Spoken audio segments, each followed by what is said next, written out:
Why do your favorite hobbies suddenly feel meaningless after awakening? The passions that once defined you, the things that made life exciting, start to lose their flavor. And it feels confusing, even scary, like part of you has died. Carl Jung warned that awakening isn't all bliss and love, it's also a dismantling. And one of the first signs is losing interest in the things that once gave you joy. Not because you're lazy or broken, but because something deeper is happening in your psyche. This is a common but misunderstood experience. You're not crazy, and you're not alone. Jung's psychology explains exactly why this happens. And by the end of this video, you'll not only understand why your old hobbies feel meaningless, you'll see how this emptiness is actually a sign of growth. So stay with me, because what feels like a loss is actually the beginning of a more authentic life. Before awakening, hobbies usually serve the ego and often function as identity markers. The gamer, the artist, the musician, the athlete. Your hobby becomes part of the mask you wear, the persona, as Jung called it. Think about it. Hobbies give you achievement, status, or a sense of belonging. They can be ways to distract yourself from stress or to prove your worth to others. That's why they feel so exciting in the ego phase, because they reinforce your sense of me. But awakening cracks that mask. Suddenly, the old motivation doesn't work anymore. Winning a game, posting a painting on social media, or even writing a song doesn't feel as fulfilling. Because the part of you that cared so much, the ego identity, has started dissolving. That loss of motivation isn't a mistake. It's a sign that your psyche is shifting. What once fueled your ego no longer feeds your soul. So if the ego-driven hobbies no longer hold meaning, what comes next? This is where Jung's insight gets fascinating. He said awakening is a confrontation with the self, the deeper core of who you are, and when that self begins to surface, it reorders everything. This is why your old values start to collapse. Goals that once made sense, winning, achieving, collecting, competing, suddenly feel like chasing smoke because your psyche has shifted its focus from the persona to the self. Before awakening, your pleasures were tied to external rewards, getting recognition, feeling productive, and stacking achievements. All of that was tied to the outer world, but when awakening cracks, you open to a larger reality, maybe through breathwork, psychedelics, deep inner work, or sheer life experience. The outer world just doesn't shine the same way anymore. The hobbies that once brought you excitement can suddenly feel stripped of their magic. Because many of those hobbies were tied to proving something, to yourself, to others, to the world. Painting wasn't just painting, it was a way to feel talented. Gaming wasn't just fun, it was a way to feel accomplished. Shopping wasn't just shopping, it was a way to feel worthy, stylish, or enough. But after awakening, when the mask of persona begins to fall, you realize you don't have to prove anything anymore. The drive to seek validation through hobbies collapses. What once felt like nourishment now feels like performance, and the moment you no longer need to be seen as the gamer, the artist, or the achiever, the fuel behind those activities evaporates. This isn't loss, it's liberation. It means your soul is no longer content with chasing recognition or building identity through hobbies. Instead, it's turning inward, searching for meaning beyond performance. The reason this feels so disorienting is because hobbies were never just hobbies. They were part of your story. They told you who you were. But when awakening confronts you with the self, it dissolves those old labels. That's why you might feel lost, like you don't know yourself anymore. The old map is gone, but the new one hasn't been drawn yet, and in that space, everything feels pointless. Here's the important part. Jung didn't see this as the end of joy. He saw it as the stripping away of illusions to make room for something deeper. Your old value systems collapse because they were built on persona and conditioning. What comes next, though it takes time, are soul-aligned passions, activities not born from ego, but from authenticity. And yes, there is a void in between, a silence, a strange nothingness where things that once mattered now feel empty. But that void has a purpose. Here's the raw truth. Not all hobbies were hobbies. Some were escapes. Maybe you painted to avoid loneliness. Maybe you gamed to silence anxiety. Maybe you were singing because you felt unseen and unnoticed. On the surface, it looked like fun or passion, but underneath, many hobbies were unconscious strategies to soothe pain you didn't want to face. Carl Jung called this the shadow, those hidden wounds, fears, and emotions we bury because they don't fit the version of ourselves we want to believe in. And here's what awakening does. It pulls that shadow out of hiding. Suddenly, the hobby you once relied on doesn't give the same relief.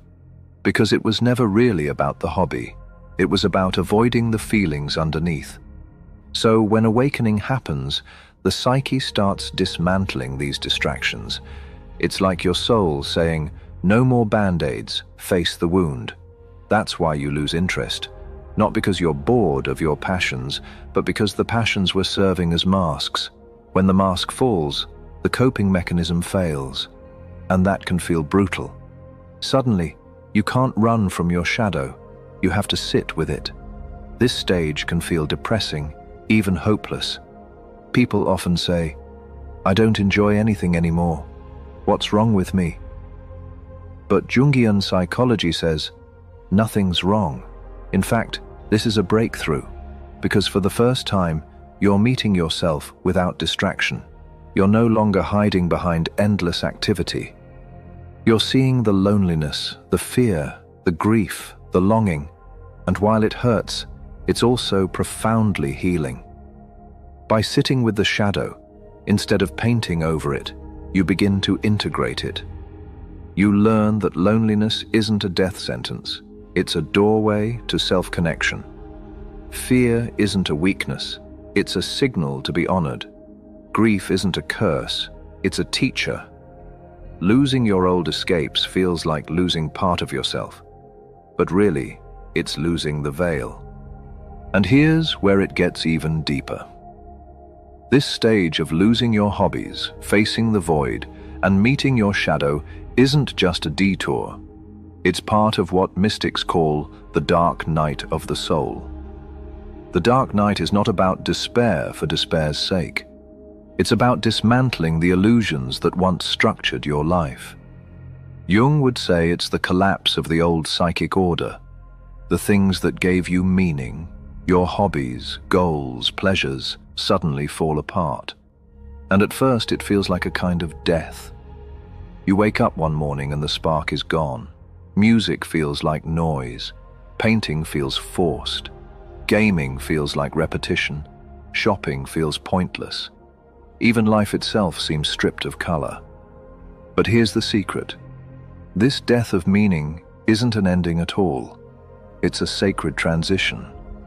When the old self dissolves, the psyche enters a liminal space, caught between who you were and who you're becoming. The hobbies belonged to the old you. They were tied to the persona, the mask. And when that mask falls, they no longer fit.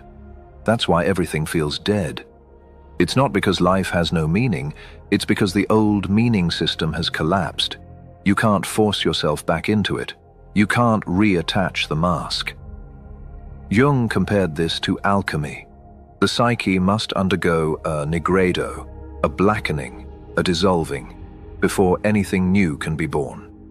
The dark night is the psychological nigredo, the burning away of what no longer serves so that new gold can emerge.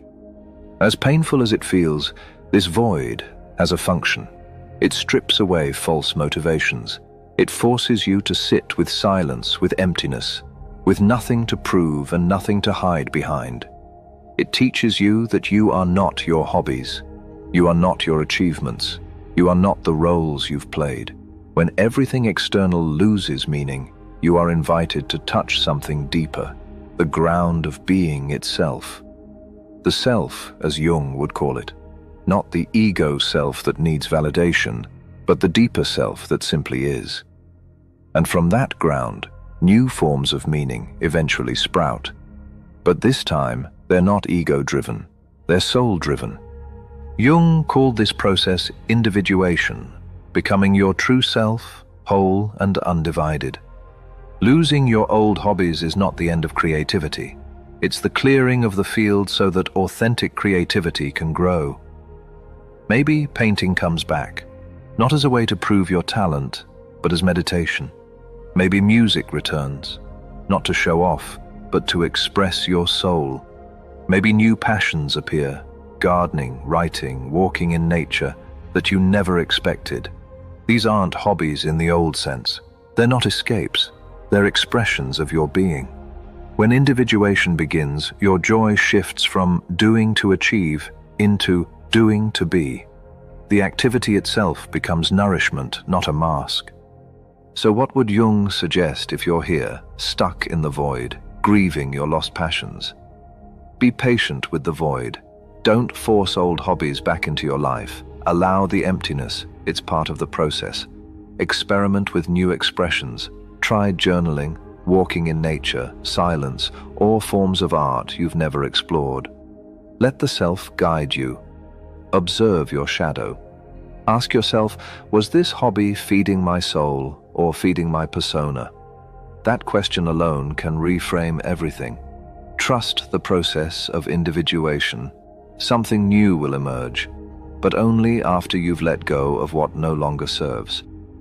If you're moving through this stage right now, remember, you're not alone. Thousands of souls on this path are feeling the same emptiness, the same loss of meaning. So let's make this a conversation. What passion or hobby did you lose after your awakening, and what do you feel is trying to be born in its place? Drop it in the comments. It could be exactly what someone else needs to hear. And if you want more guidance on shadow work, Jung's psychology, and the mysteries of spiritual awakening, hit subscribe to Fractal Wisdom. Together, we'll keep exploring the depths most people are too afraid to look at.